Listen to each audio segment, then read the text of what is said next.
fireside chat with Shri Apurva Chandra, Secretary, Ministry of Information and Broadcasting, Government of India, with none other than Mr. Praveen Someshwar, Co-Chair and FICCI Media and Entertainment Committee, MD and CEO, HT Media. Can we have these two fantastic personalities on stage? Big round of applause as these two gentlemen take center stage. Praveen ji, Apurva ji, stage is all yours. Thank you. Good afternoon. Good afternoon, ladies and gentlemen. Good afternoon, Mr. Chandra. You've been up on stage morning, afternoon, and you're saying you're going to be on stage in the evening also. Yeah, that's what I said. This is my second appearance now. And now this is more of occasion for people to say cut, cut, cut, because it will be more of a repeat. Okay, I'm not therefore going to introduce you. Okay. Sure. Because I think they all know you and I wouldn't get to introducing you. Other than saying that you are from Maharashtra and you are an alum of IIT Delhi. Yes, I am from Maharashtra cadre. आणि मी मराठी बोलू शकतो. That is nice. Okay. Look, मी यांना विचारलं होतं तुम्ही मराठीत प्रश्न विचारा तर मी मराठीतच बोलू.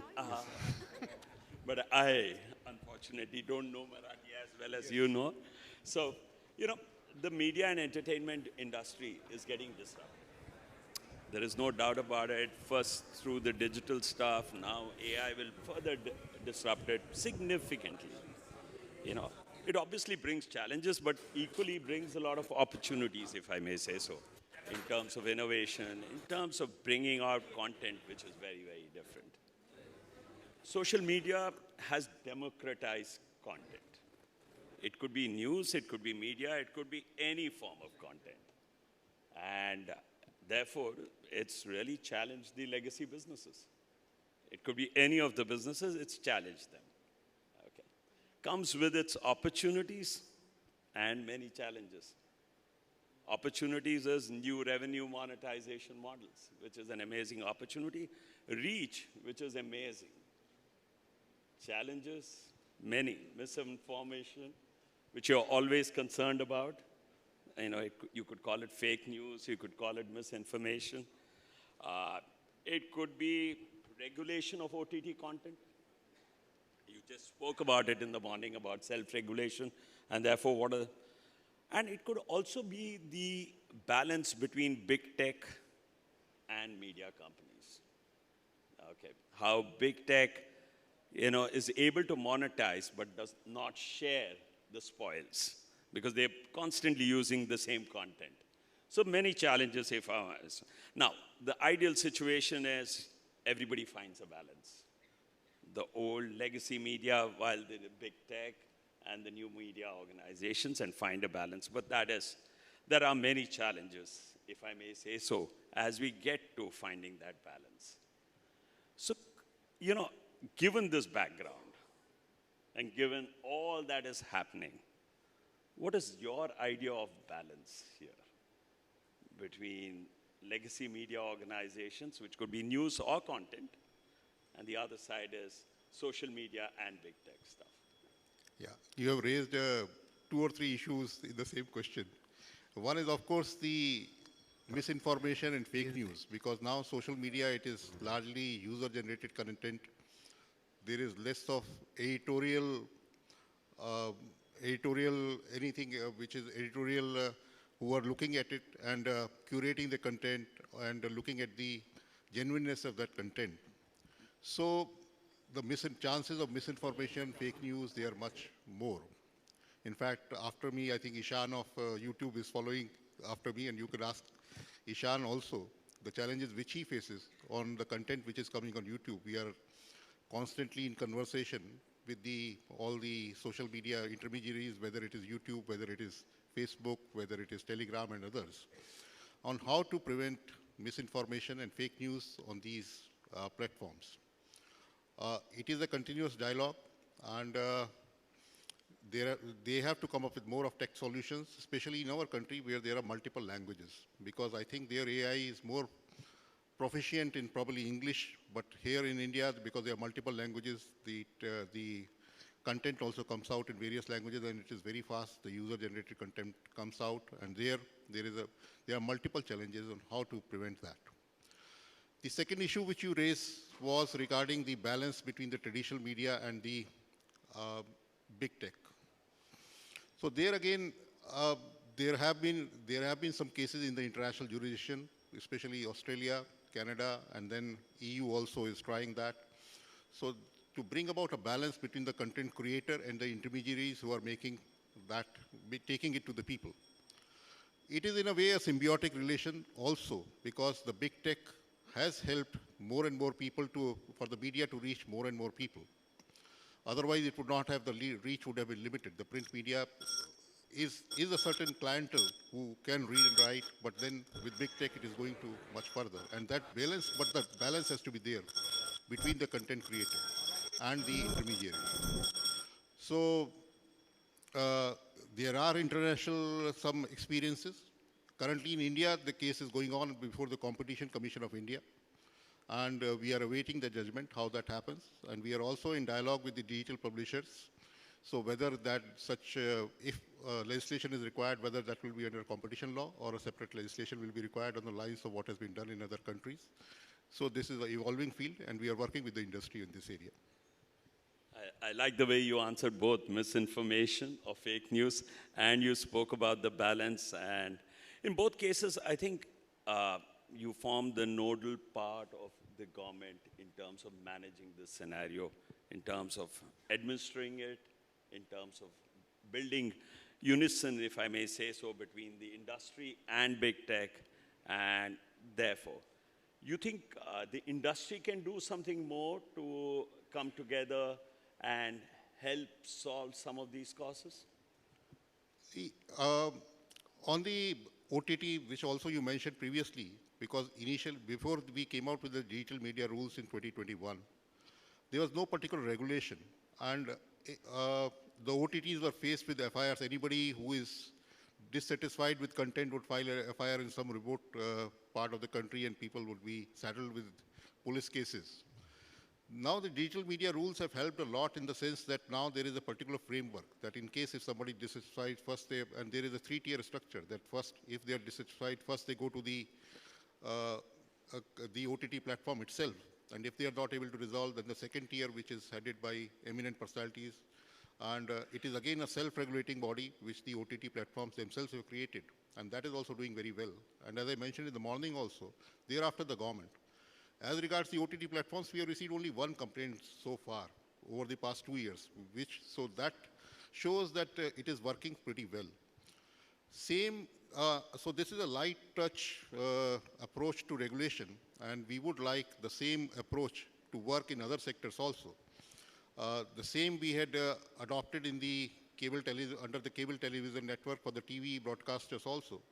Unfortunately, they have gone to court, and currently there is stay on actions. So, but we feel that this is the right approach. This is light touch regulation, and it works much better than a hard regulation, and that is what has seen to the profusion of content getting created in India. So much of content is getting created, so much of money is getting invested into new content creation in the country. I'm going to just shift as industry. Prasar Bharati is very much part of industry, but it's under your aegis. How is Prasar Bharati transforming itself as it builds on this journey? We have a new CEO who would also be, I think, who is speaking later on this platform. And Prasar Bharati, again, over the past few years, we have seen that not much of content is getting created on Prasar Bharati. He will explain it in more detail, but then within this month itself, I think many new serials are going to come on Prasar Bharati. Prasar Bharati is undergoing a transformation, and just 10-15 days back, again, new films have started coming back on Prasar Bharati, which were not there for a few years. Regional films also will start, and fresh content is also getting created. In fact, today at this forum, we would like to invite others also, because to participate in this transformation of Prasar Bharati, and more on a revenue sharing mode where Prasar Bharati puts in some money. You also become a part of the marketing so that both can share if the program does well. it should not just be the responsibility of Prasar Bharati to pay for the program and then market it also and not earn any revenue out of it. So both should become a party. We would like it to be a partnership between Prasar Bharati and private producers. Interesting. You made quite a pitch as you sat here. You're becoming a marketeer, Mr. Chandra. You know, I'm going to move a little, move on from regulation and challenges to how can this industry grow. In the vision document, we spoke about, the government's been speaking about, that 1% of GDP should be media and entertainment. That's $100 billion in the next 5-6 years. We have what, $20 billion roughly in terms of overall media and entertainment. What are the 2 or 3 things you think the government is doing to unlock that potential? Today, I mean, the EY report was unveiled, and about $25 billion the media and entertainment industry, so it is just a bit below 1% of the country's GDP. And also it is about 1% of the world's media and entertainment industry. So we have to grow this percentage per se. And the country, as we know, today it is a $3 trillion economy, and we are soon going to be within the 3-4 years, we are going to cross $5 trillion and reach 10 trillion in the next 10 years or so. And the media and entertainment industry has to grow beyond 1%. We have to go to 2%, maybe. I mean, and we are growing at a faster pace than the country. And the world is interested in Indian stories. The world is interested in to learn more about India. We have the stories, but we are constrained by infrastructure. We are constrained by manpower. So that is what we need to facilitate. The industry and the government need to work together in that. As regards incentives, because to attract more and more filmmakers to come to India, the government of India announced its incentive package last year in June. We are happy that we have released the first incentive of over 1 crore to a particular film called Inheritance. And there are 4 or 5 other projects in the pipeline. And many of the states are also offering incentives. So when we go for co-production, it is all the incentives get clubbed. The state incentive, the government of India incentive, and the incentive from the foreign country. So that is what we have to look at, and it becomes an attractive proposition for anyone to come and shoot in India. Also for animation and visual effects, the government of India has opened the incentives for animation, visual effects, and post-production. We want to simplify the process by which the animation and visual effect incentives are given, make it much simpler than shooting incentives. And most of the large Hollywood productions do come to India for post-production, and we hope that these incentives will make it even more attractive. Well, you know, one of the things you said was people, and therefore the people involved in that. AI is going to change that significantly over the next few years. You will see more and more content which is AI created. You know, is the government thinking ahead on that space also, or should they think about it? One of the learnings we have is when you don't regulate such spaces over a period of time. And I just heard Harit say don't regulate, but equally when you don't regulate, there is other businesses which die and new businesses come and play. And it's not an equal playing field. So as AI comes in, is there forward-looking thinking on that? As Mr. Vaghela also said before me, that less regulation is the best regulation. I would think don't give me ideas to regulate. Don't give the government ideas to regulate more and more. Let the industry grow. You know, I love the thought.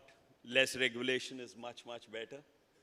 But equal playing fields are important so that everybody is able to unlock their potential.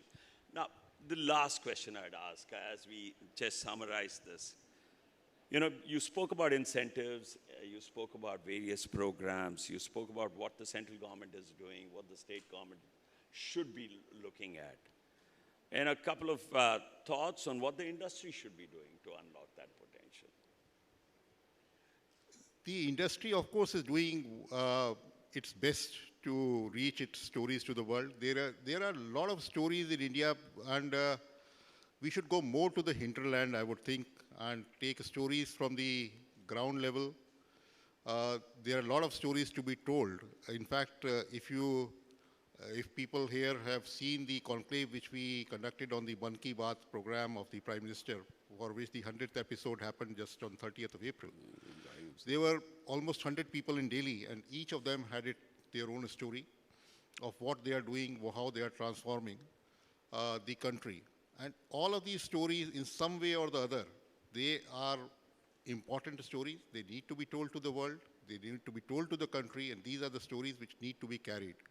Apart from that, our culture, our heritage, there are so many stories hidden in that, and that we need to take ahead.